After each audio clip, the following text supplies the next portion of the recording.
Who's the antagonist in your story? Hi, I'm Rhonda Jones from the christianmeditator.com, and welcome to today's podcast. I want to ask you a powerful question. Who's the antagonist in your life story? You know, that person, situation, or even mindset that always seems to push your buttons, challenge your peace, or test your faith. Today, we're going to explore why those antagonists might not be working against you, but could actually be working for your spiritual growth. In this episode titled, Who's the Antagonist in Your Life Story?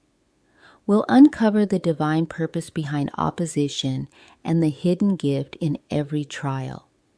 Every compelling story has one. That person, force, or situation that seems to stand in direct opposition to the hero's journey. They stir up conflict, create obstacles, and challenge every forward step. In literature and film, we call this character the antagonist. But have you ever paused to consider who is the antagonist in your story? From a biblical perspective, the antagonist has been present from the very beginning.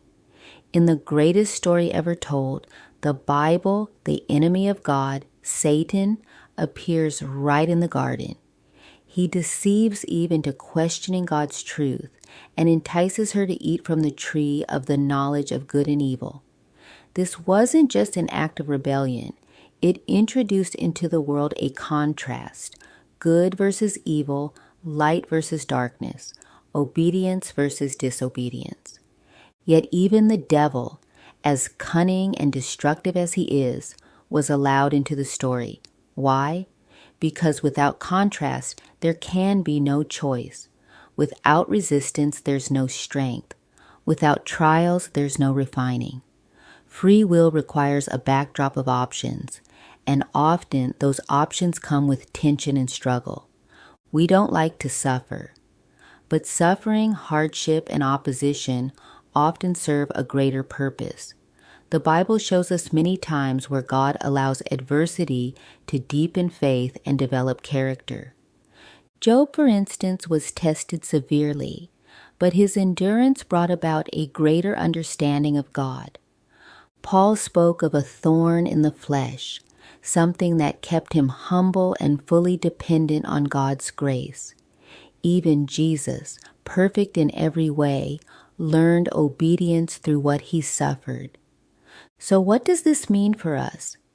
It means the antagonists in our lives, the difficult boss, the challenging spouse, the rejection, the betrayal, the sickness, the financial struggle, may all be serving a divine purpose, not to destroy us, but to shape us, not to break us, but to make us whole.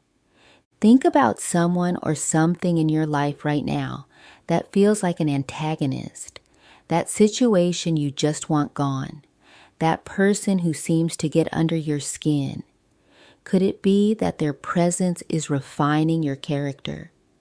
Could they be God's tool to bring your attention to wounds that need healing, habits that need breaking, or beliefs that need challenging? Often it's the antagonist that brings the hero to life. It's the opposition that pulls out hidden strength, uncovers buried resilience, and awakens untapped potential. That hard relationship may be teaching you boundaries and self-worth. That season of lack may be cultivating gratitude and trust. That betrayal may be leading you into deeper intimacy with God. God is not trying to crush you with these antagonists.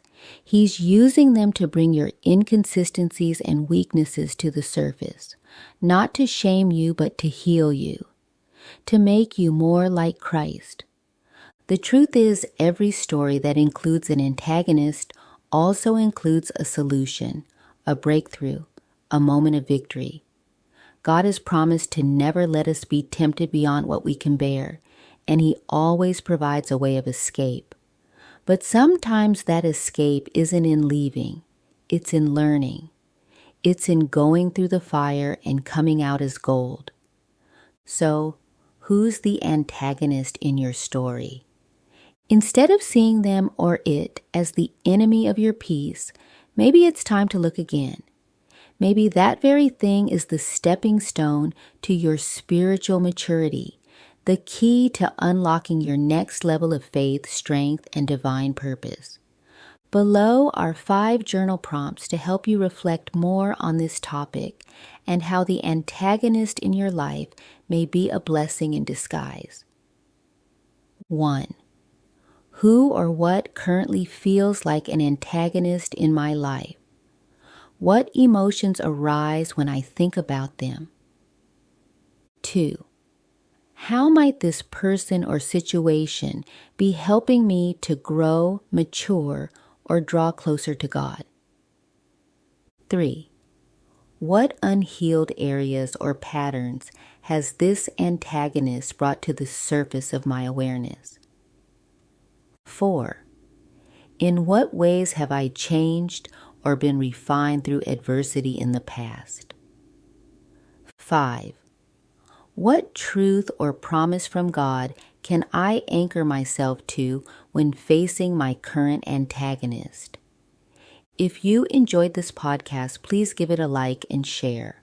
Also, please take a few minutes and share in the comments your current antagonist and any ways they or it is helping to refine you. If you're interested in deepening your Christian meditation practice or a step-by-step process in creating a daily transformative, biblically based morning routine, please visit thechristianmeditator.com or see the links in the description. Have a blessed day.